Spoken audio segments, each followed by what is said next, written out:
Mismong si Pangulong Bongbong Marcos na ang niangkon nga dismayado ang mga Pilipino sa serbisyo sa gobyerno.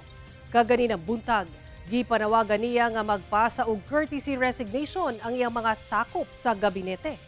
Ang detalye sa live report ni Argil Relator. Argil. Sara, si Pangulong Bongbong Marcos ang mismo nag-appoint apan karon siya sa mismo ang nanawagan og courtesy resignation sa cabinet secretaries ubos sa administrasyon ni Pangulong Bongbong Marcos. Gani mituman gilayon ang cabinet secretaries ug mipasa gilayon sila og courtesy resignation ngadto sa Pangulo. Sa BBM Podcast nga gipagula sa miaging adlaw, aminado si Pangulong Bongbong Marcos nga dismayado ang mga tao sa gobyerno. Disappointed ang tao sa serbisyo ng gobyerno.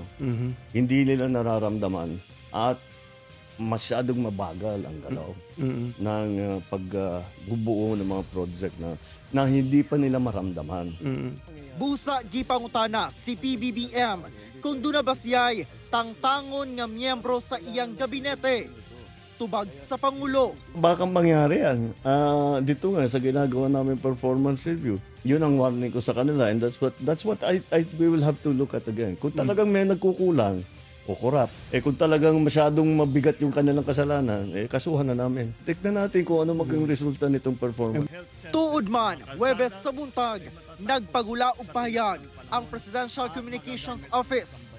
Gipanawagan ni PBBM nga mag-courtesy resignation ang tanang cabinet secretaries sa tumunga ma-recalibrate matud pa ang iyang administrasyon human sa nahimong resulta sa 2025 midterm elections.